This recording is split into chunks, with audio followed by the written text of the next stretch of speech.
Dear esteemed audience, in the late years of the 20th century, in Hanoi, a chilling urban legend spread through every nook and cranny: Bus Route 35.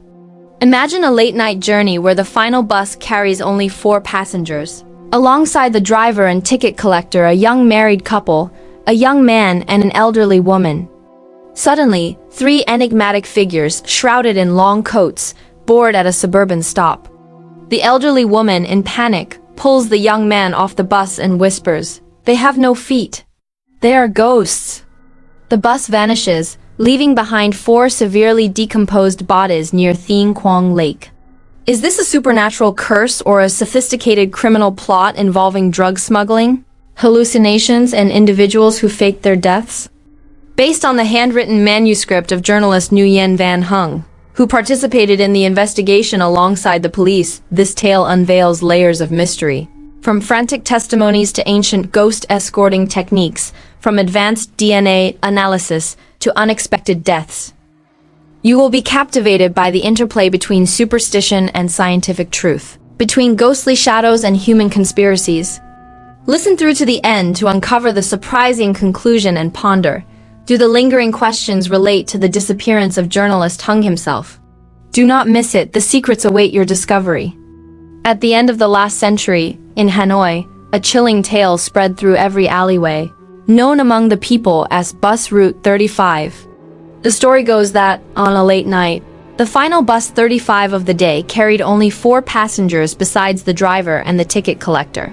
A young married couple, a young man and an elderly woman. When the bus stopped at a suburban station, 3 strangers boarded, wrapped tightly in long coats from head to toe. Suddenly, the elderly woman grabbed the young man's shirt, loudly accusing him of stealing her wallet. After a heated argument, both decided to disembark and go to the police station to resolve the matter.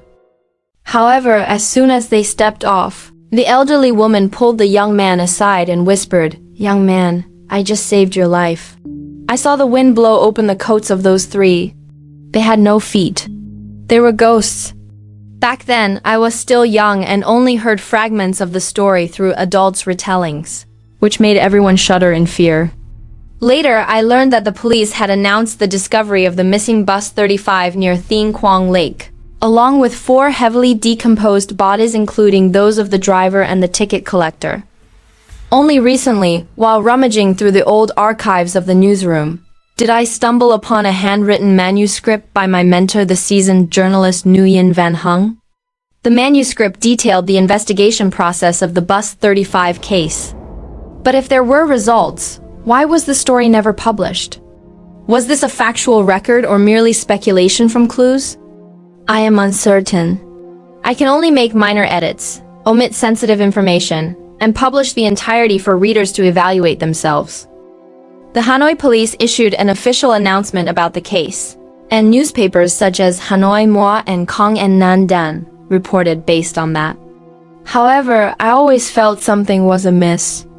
On my way home, through roadside tea stalls, I heard people buzzing with discussions, featuring many eerie versions that diverged greatly from the official report. Strangely, these supernatural stories explained several suspicious points that the police announcement omitted. Curiosity and journalistic instinct compelled me to seek out Tran Van Min, a police captain who directly handled the case. I had known Min from a few years earlier, when I interviewed him about a successful case-solving achievement for the Lao Dongers Day Du newspaper. Leveraging our friendly relationship, I hoped he would assist me in accessing information. Upon hearing my request, Min shook his head. "That's not possible, Hung. You know, police regulations are strict. Allowing outsiders to participate in interrogations would violate discipline." I smiled slyly and reminded him of the past. "Brother Min, when you married Sister Ha, you were short on funds for the wedding feast, who ran around securing 20 kilograms of rice coupons. And the wedding candies, wasn't it me who trudged to the department store on Hugh Street to get half a kilogram? Or should I call Sister Ha to recount it?" Min burst into laughter and raised his hands in surrender. All right, fine. I'll let you come along, but don't tell my wife, or she nag me for a month. There are other colleagues in the interrogation room. Handle yourself and don't get me in trouble." I pulled out several movie tickets from my pocket. American films screening this weekend at the Youth Cultural House. I got them through a friend at the Department of Culture. One for each person in the room. After some negotiation, I was permitted to attend the interrogation of Nguyen Quoc and the young man in the story, as an observer. Before entering the interrogation room, Min repeatedly instructed, "Hung, you can only listen. Absolutely no interference in the investigation." Understood? I nodded vigorously and followed him inside, my heart pounding with anticipation as if about to uncover a great mystery. Nguyen Quoc An, correct?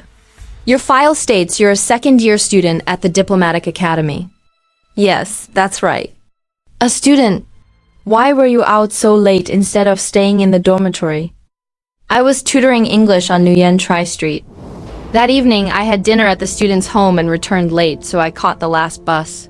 Who else was on the bus that night besides you? I boarded at Kimma Station. Besides the driver and the ticket collector's sister, there was a young married couple and an elderly woman who boarded with me. The bus traveled a few stops, and at Khao Jai area, 3 more people got on. After that, I disembarked, so I don't know if anyone else boarded.